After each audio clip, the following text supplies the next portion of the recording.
That's that section dug over. Didn't take long at all. And now the chickens are having a good scratch around in it and eating all the bugs. My plan is, because we're down in the chicken area and the duck area, I have a bed of Jerusalem artichokes I'm clearing out, and they're going to get stuck in here. And I have a few other odd bits and pieces, some shrubs and that, so they're all going to go here as well. And it'll give the chickens a bit of shade and a bit more interest down in this area. So it doesn't take long with the digger at all. This is the bed of Jerusalem artichokes I'm digging out and moving down to the chicken area. This bed is 6 foot by 4 foot, so it's only a small bed, but I have plans for it that I will be sharing in some up and coming videos. The other week I showed on a video how I cut the kale back, and you can see down here where the main stem was, and now that's all been cut back and we've got lots of new growth. As well as lots of new growth, you can see it's what we call bolting. It's starting to go to seed, but I'm going to stop that because I'm going to take off all of these tops, and these are going to be cooked the same as what you would a sprouting broccoli. Very, very similar in taste. So this is just going to be, I'm going to fill a bowl full and we'll be having them for dinner tonight. And but yeah, there's quite a few on here, and as more come up, because they will come up from the sides, let me show you. You can see them starting to come up there. We'll just keep taking them off and using them, and use the kale leaves as well. And yeah, so it is just very similar to a sprouting broccoli, and it's just not going to waste. It's using all of the plant. And then at some point they will be cut down again, and you can see we've got lots of more small growth coming in around the stem. So once this bit we've taken off what we want, and I will cut them down, and it'll probably go to the goats, and then we'll still have more kale coming. So as well as that, I'm just doing some weeding. The peas are coming on fine up there. I've got, what have I got going? I've got onions and leeks here. No, leeks are over there. I have got more peas on the go there, and got onions, got leeks, got peas. In the house, of course, there's all the tender stuff. I've got lots of beetroot to take up, but lots of young beetroot leaves like these we use with the young spinach leaves. I've got spinach growing outside, and we just use them as a green salad. And of course the bulb fennel is starting to bulb up as well. So there's lots going on. I'm just going to set about weeding now the garlic and onions that are up here. These peas are going to be rambling up there. So I've got garlics and onion there. And then if I show you in the other polytunnel what's happening.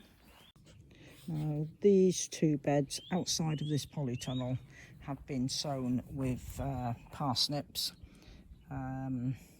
They're not germinated yet. They were only put in the other week, and parsnips do take a while.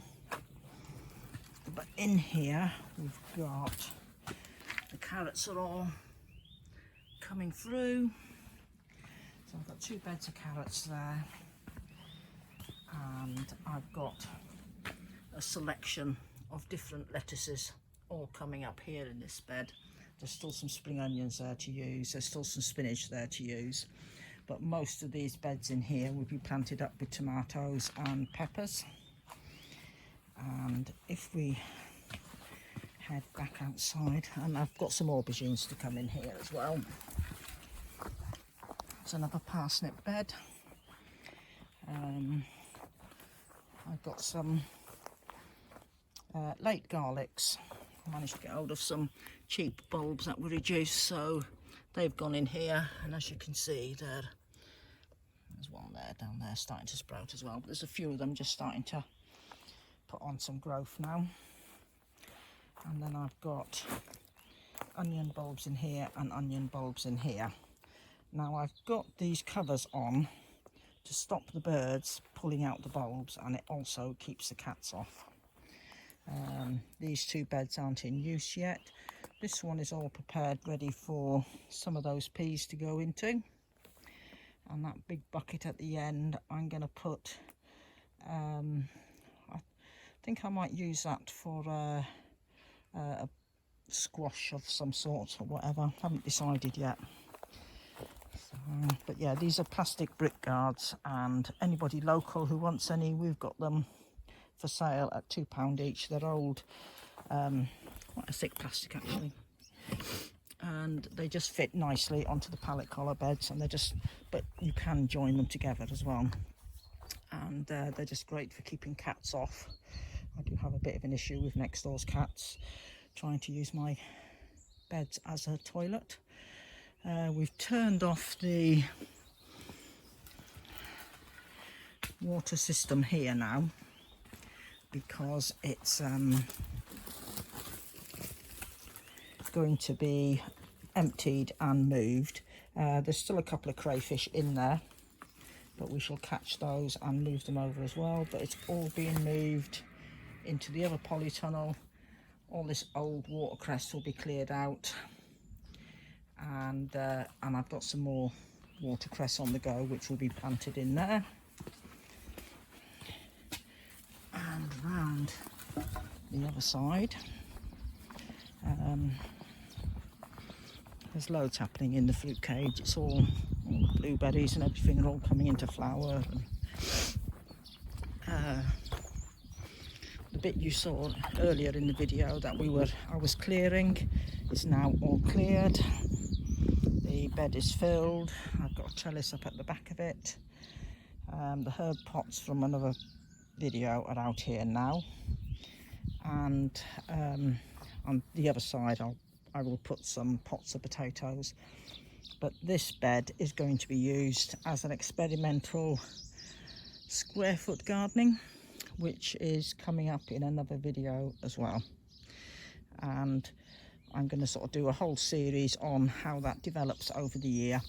Never done square foot gardening before, so it is just an experiment to show what could be grown in a small space. This bed is 6 foot by 4 foot, so, and that's all ready now to go. So that's everything sort of up to date really in the growing area.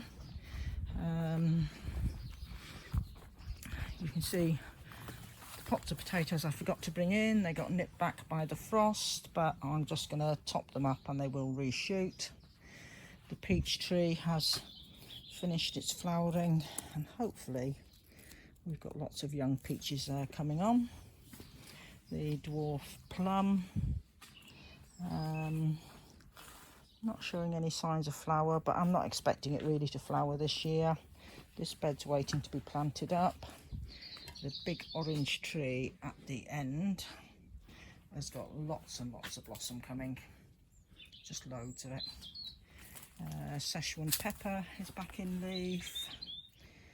The grapevine in the corner, this one is my dessert grape, and that one is putting on lots of growth. The edible passion fruit is starting to clamber across the top of the polytunnel now, and it's actually got some flower buds on it, so that has done well. The kiwi, that's had a bit of a nip from the cold, just on a few leaves, but it'll be fine. There's plenty of new growth there at the bottom. My Japanese medlar is coming on fine. This lemon tree is starting to put on lots of growth and flower buds, and all the other citrus trees are putting on lots of flowers. They're all coming on, which is quite nice. This is my blue sausage fruit tree. I can't remember its proper name, but it produces blue fruits which are long like a sausage, and this is actually starting to come into flower. It'll be the first time it's flowered, so I'm looking forward to that. Pomegranate has put on lots of leaf, so that's all awake again. And the strawberry tower that I did, which is part of my container gardening videos that I'm doing, they're all starting to flower now because they're sitting here in the polytunnel where it's nice and toasty for them. So yeah, so that's everything up to date. These are all tender plants just waiting to go back out once the last of the frosts have passed. But the fuchsia here is starting to put out flowers as well, so I might just nip them flowers back and encourage it to put on a lot more growth. So that's it all up to date. Everything's looking fine, so I'm going to crack on with my weeding now, and yeah, and I'll catch up with you in another video. So don't forget to hit subscribe, please.